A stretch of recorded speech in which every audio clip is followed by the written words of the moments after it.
and welcome to Model Kit Stuff. And now we're going to be building this. This is a Revell boxing of an old Matchbox kit. In fact, this was one of my very favourite kits as a kid, and I'm about to revisit it, and first time in well, a very long time.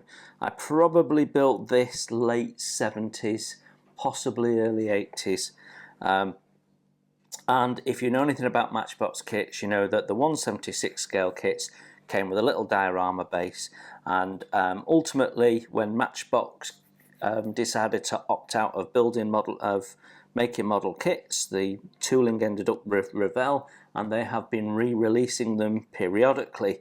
So these are ideal beginners kits because there's a little bit of animation you can do with them. You can move them. They're not difficult to build. There's not a lot of cleanup on them, and they're quite fun. So this is one of my favorite all-time kits, so I'm looking forward to visiting it again.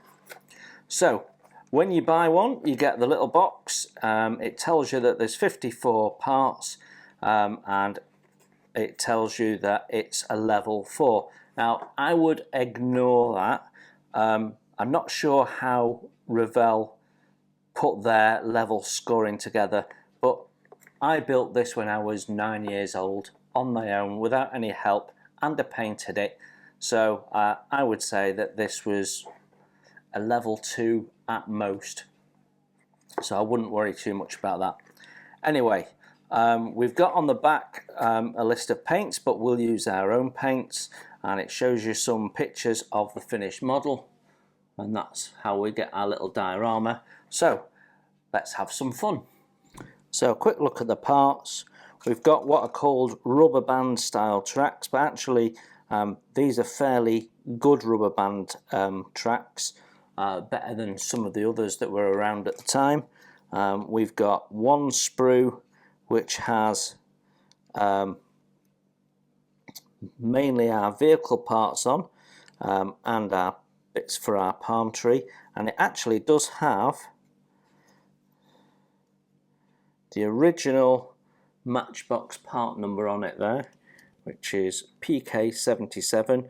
It would have said made in England, but that's been taken off. So yeah, that's our parts. It's looking a little bit worse for wear. The tooling is quite old, and we can see that it's getting a little bit flashy, so it will need a little bit of clean up, but there's nothing we need to be worried about there. And on this one, they've taken away all the Matchbox information on the back, but this is our diorama base, which is lovely. We've got some rocks, we've got a dry riverbed, and we've got some tracks for our vehicle. We've got two figures, one with a spanner in his hand and one looking out across the distance, and then we've got our palm tree leaves and some wheels and bits and pieces for our vehicle. So let's start by building the base.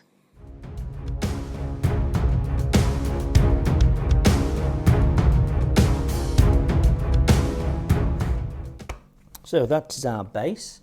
The next thing we need to attach is the palm tree.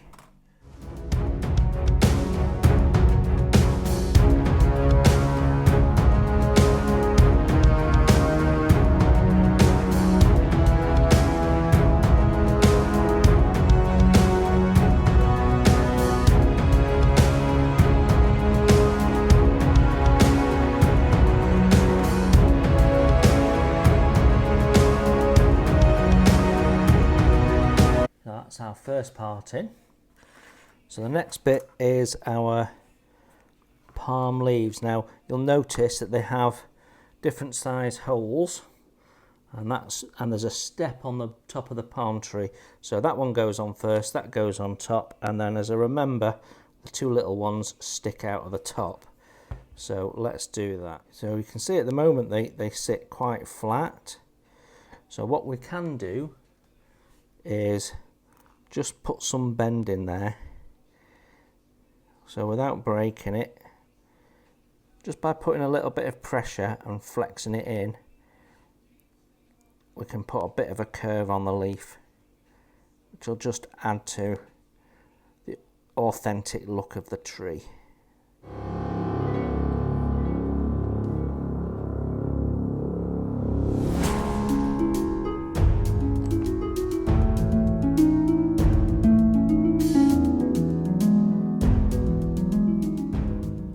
Sit that on top. That looks suitably busy now. And that is our diorama base built up. I've got a lovely palm tree there that looks quite realistic. Just waiting a bit of Step one is to take the base section off. So now we've done that, we'll just clean that up a little bit.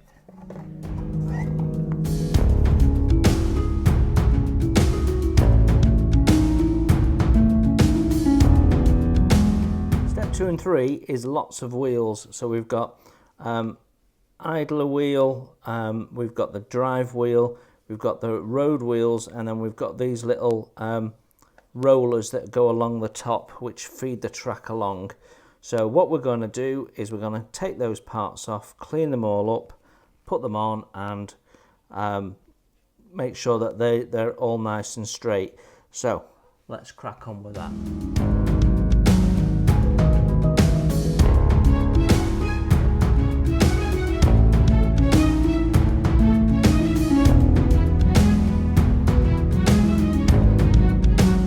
When I look at mine, we seem to have one of these location pegs that's much longer than all the others, so I think that is a fault in the mould, and we're going to just trim that down so it's roughly the same sort of length as the others.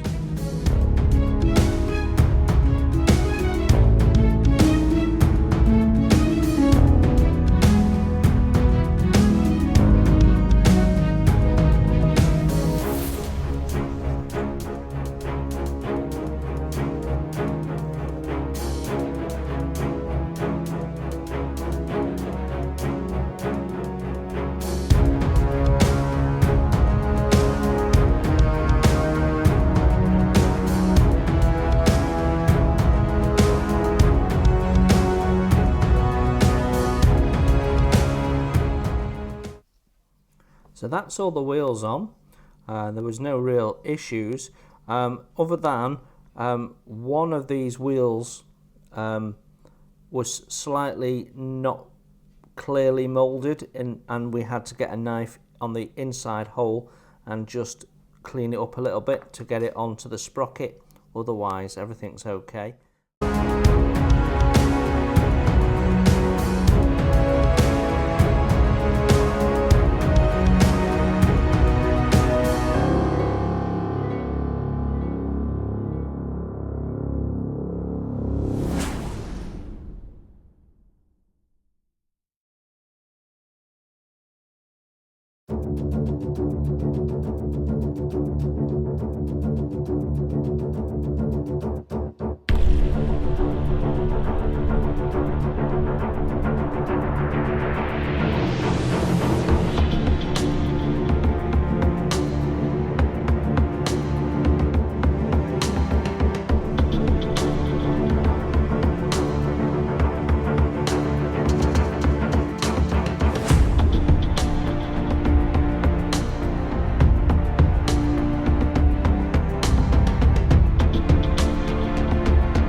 So that's a figure that looks, to me, very much like Rommel.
So we have all of our component parts now built up as far as I can. What we're going to do now is paint them, and then we'll come back for final assembly. So we can paint certain parts like the base, and while that's drying, focus on the vehicle and vice versa. So let's see how that goes.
Okay, next job is to paint some boots and shoes.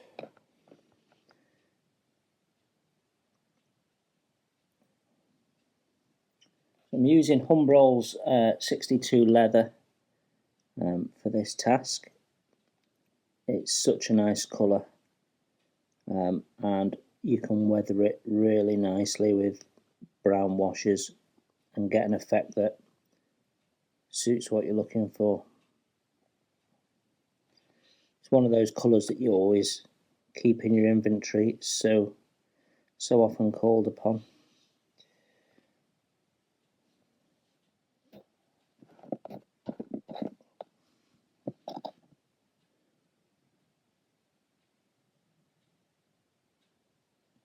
And don't worry about the goggles, we'll paint them separately. Okay, while I've got paint drying on our shoes and belts and bits and pieces, I'm going to give the leaves on our palm tree a wash, a dark green wash. So I've gone for the darkest green I've got, which is this bronze green, which is a sort of a Royal Air Force green by Hataka. A fairly thin paint anyway, but because we're doing a wash, may well need to thin it. Well, almost definitely going to need to thin it.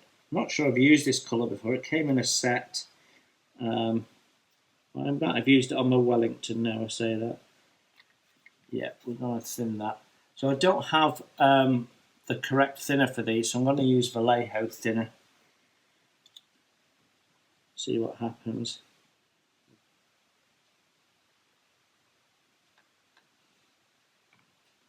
Just do one pass to start with, and then what we'll do is we'll go round afterwards, give it a dry brush with a lighter colour, and we might even do some browning tips on one or two of the leaves just for a little bit of extra effect. I think that'll look quite cool and authentic.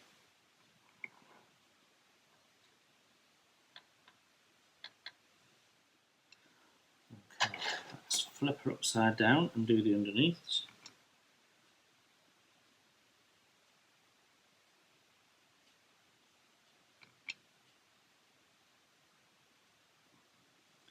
The underside of the leaves are actually better defined than the upper, which is a bit unfortunate. Okay, that is my wash done on the palm tree, so we'll just let that dry off and then we can dry brush that, and that should be job done. I have a small number of things that I need to paint grey. The socks on the chap with the spanner, the trousers on the chap that I'm calling Rommel. I've got the pickaxe top that I want to pick out in grey on the vehicle itself, and I've got these shells that I want to do grey. So what I'm going to do is I'm going to do variations of the same grey, just to make it a bit quicker actually. So I'm using initially this light grey 71050, which is a Model Air, so I can brush that straight away without having to thin it. And we're going to go straight in and do Rommel's trousers. I'm not sure if it's supposed to be Rommel or not, but it looks very much like him to me. If you shrunk a Rommel to 172, that's what he'd look like, I reckon. So if this guy is Rommel, then he's also going to need a red stripe on his trousers, so that could be fun to try and do and add a little bit of colour and interest to him.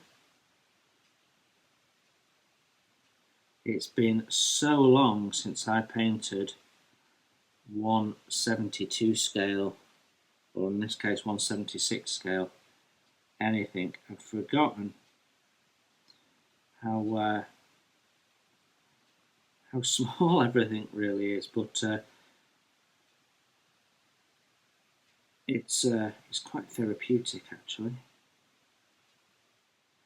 That's his trousers painted in the base. Now we'll want to do a darker wash, So the reason why I've painted that first is in the hope that they will dry, and then we can do a wash in a moment. Okay, let's get these guys' socks done. We're going to do his socks the same colour.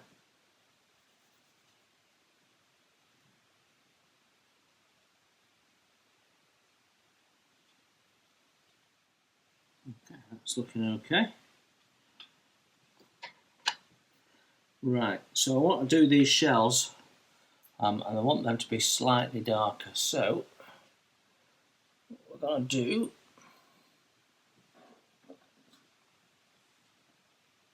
we've got this dark sea green, which is like a really dark grey, which is also a Model Air, so consistency should be similar.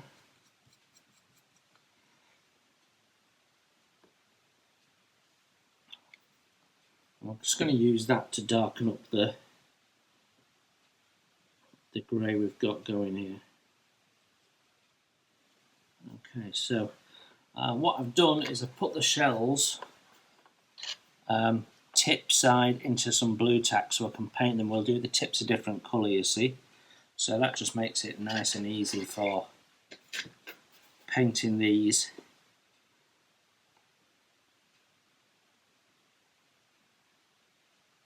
Oh yeah, that's quite a nice colour actually. What we'll do is we'll do some tips one colour, maybe black, and some tips green, to give you the impression that you've got two different types of shell being carried.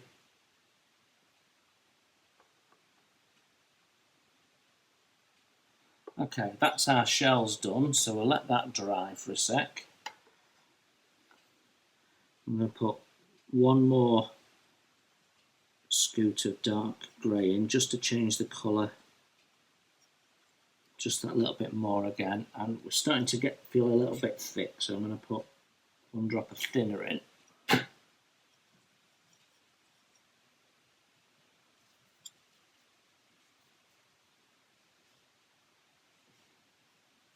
going to do this guy's spanner next job.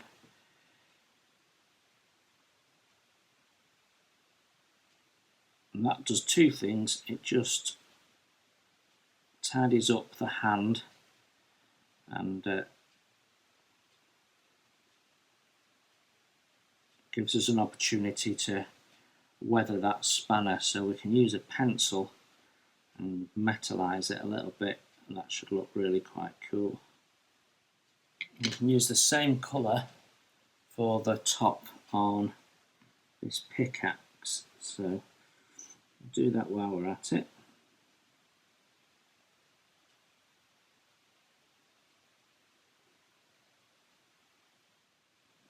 I'm going to add a little bit more dark to this now.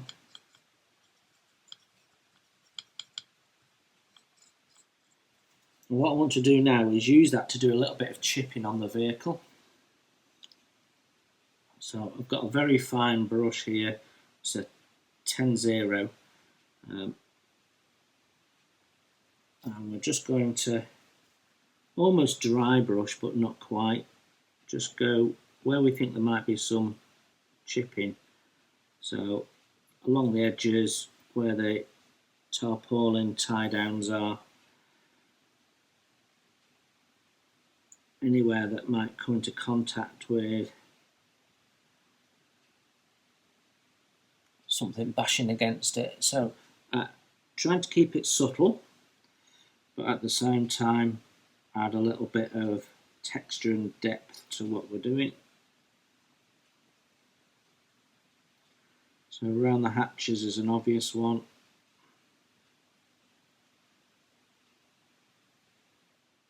I always think it's nice to do a chip over a decal, sort of ties the decal into the vehicle a little bit. So I've just used what was left of the dark sea green in there, put a tiny amount more paint in, and we've made a wash by adding some more thinner. I'm going to use that wash on these trousers.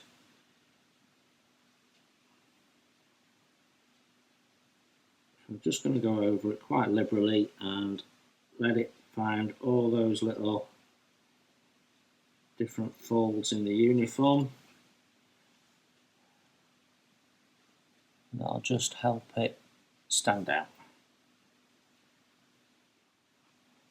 So my next job is to do some chipping with a pencil and metallise one or two items.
of things we need to pick out in black, so I'm just going to do that next.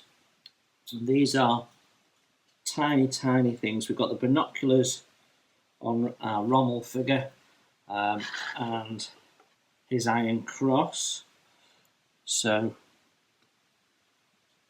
we're literally just dabbing the paint on here.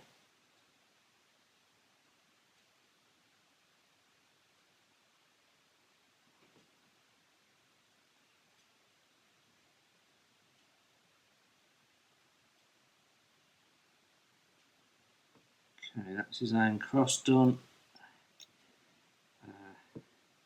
Binoculars, I just want to get around the side a little bit.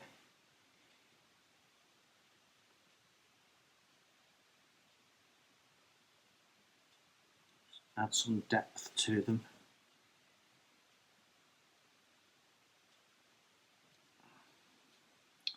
Then we have his goggles, which I'm also going to do black, and they are so tiny.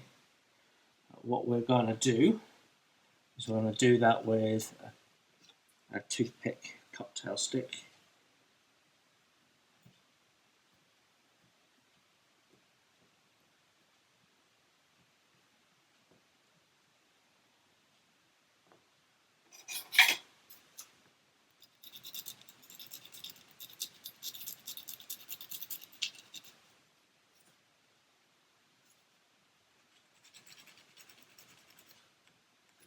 I have a nice little point on that now.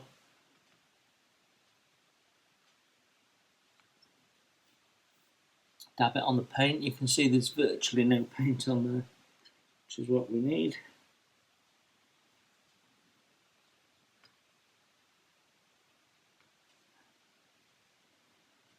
I'm just going to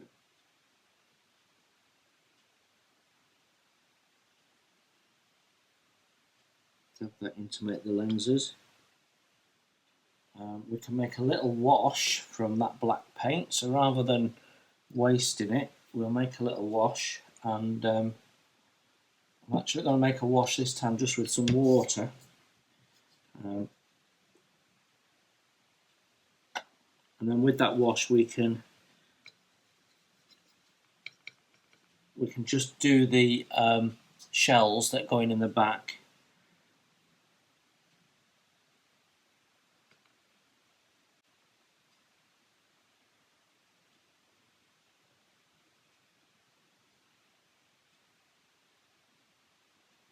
That will darken them down nicely, and just highlight the shell. And then when that's dried, we can paint the tops. I'm using Vallejo's 70981 orange brown for the handles.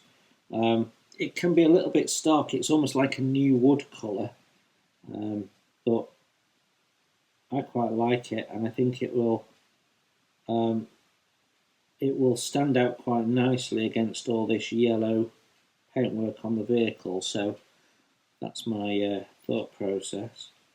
And we can always give it a little bit of a wash with some brown wash if we wish. Using the orange brown paint that we had, I've used that as a base to mix a colour for the tarpaulin that's tied up on the back of the vehicle.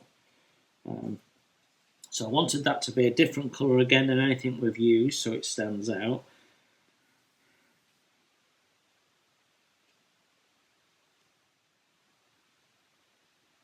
Okay, I'll just let that dry. I think my next job is red stripes on the trousers. I'm not thinning the paint for the red stripe because I want to keep the control of it.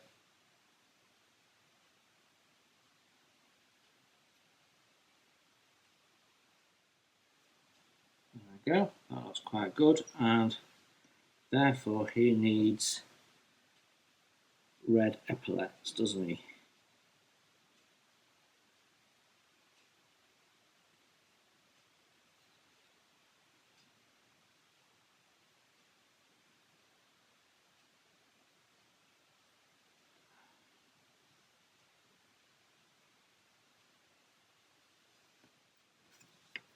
Okay, happy with that. I'm going to give the skin tones a brown wash. I'm using Tamiya's panel liner for that because it's a lighter colour than the Humbrol brown wash.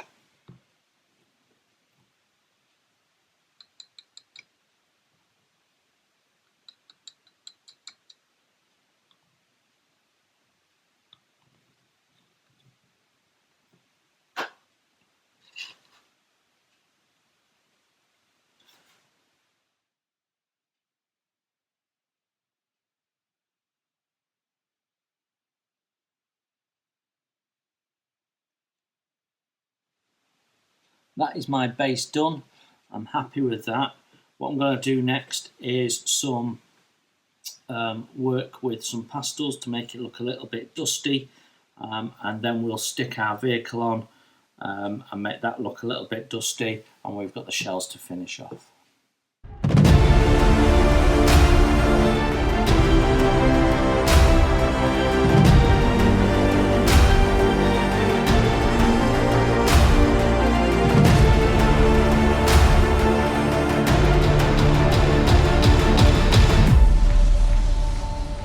Okay, the only thing outstanding is the weathering. We're going to start with the base and then move over to the vehicle.